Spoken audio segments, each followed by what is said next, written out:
സംസ്ഥാനത്തിന്റെ സ്വപ്ന പദ്ധതിയായ വിഴിഞ്ഞം തുറമുഖം യാഥാർത്ഥ്യമാകുന്നു. ആദ്യ മദർഷിപ്പ് ഈ മാസം 12-ന് തുറമുഖത്തെത്തും. കപ്പലിന് വൻ സ്വീകരണം ഒരുക്കാനുള്ള നടപടികൾ സർക്കാർ ആരംഭിച്ചു. ഡിസംബറോടെ ആദ്യഘട്ട കമ്മീഷൻ പൂർത്തിയാകുമെന്ന് മന്ത്രി വി.എൻ. വാസവനും വ്യക്തമാക്കി. ആദ്യ ചരക്കു കപ്പലിന്റെ വരവ് ആഘോഷമാക്കാനാണ് സർക്കാർ തീരുമാനം. ചടങ്ങ് വിപുലമായി ആഘോഷിക്കും. മുഖ്യമന്ത്രി പിണറായി വിജയൻ ആദ്യ ചരക്ക് കപ്പലിനെ സ്വീകരിക്കും. കേന്ദ്ര തുറമുഖ വകുപ്പ് മന്ത്രിയും ചടങ്ങിനെത്തും. മുദ്ര തുറമുഖത്തെ ചരക്ക് കപ്പലാണ് ട്രയൽ റണ്ണിനായി എത്തിക്കുന്നത്. ഇതിനായി ചരക്ക് കപ്പൽ അവിടെ നിന്ന് ഉടൻ പുറപ്പെടും. ആദ്യഘട്ടത്തിൽ ചരക്കു നീക്കം കടൽ വഴിയായിരിക്കും. റോഡ് നിർമ്മാണം പൂർണ്ണമാകുന്ന മുറയ്ക്ക് മാത്രമേ പൂർണ്ണതോതിൽ പ്രവർത്തനം നടക്കൂ. റിംഗ് റോഡിനുള്ള ഭൂമി ഏറ്റെടുക്കൽ നടപടി തുടങ്ങി. റെയിൽവേ കണക്ടിവിറ്റിക്ക് അനുമതിയായി.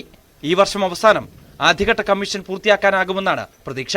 ജൂൺ മാസം അല്ലെങ്കിൽ ജൂലൈ മാസം ആദ്യം ട്രയൽ റൺ നടക്കും എന്ന നമ്മുടെ ലക്ഷ്യം സാക്ഷാത്കരിക്കപ്പെടും.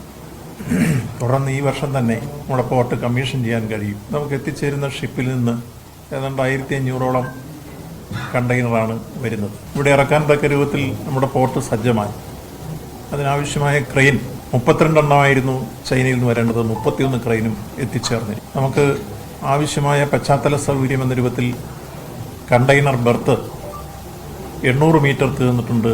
അത് 400 മീറ്റർ സജ്ജമായി ഇറക്കാൻ തക്ക രൂപം. ഇത് യാഥാർത്ഥ്യമാകുന്നതോടുകൂടി നമ്മുടെ കേരളത്തിൽ നിലവിൽ മാരിടൈം റോഡിൻ്റെ കീഴിൽ തന്നെ 17ഓളം പോർട്ടുണ്ട്. വിഴിഞ്ഞവും കൊല്ലവും ബേപ്പൂരും അഴീക്കലുമെല്ലാം പരസ്പരം ബന്ധപ്പെട്ട് ചരക്ക് ഗതാഗതത്തിലേക്ക് കടന്നു വരാൻ കഴിയുന്ന സാഹചര്യം കൂടി ഇതിനോടൊപ്പം സംജാതമാകും എന്നുള്ളതാണ് മറ്റൊരു സവിശേഷത. വാണിജ്യാടിസ്ഥാനത്തിൽ തുറമുഖ പ്രവർത്തനം സജ്ജമായി കഴിഞ്ഞതായി അധികൃതർ വ്യക്തമാക്കി.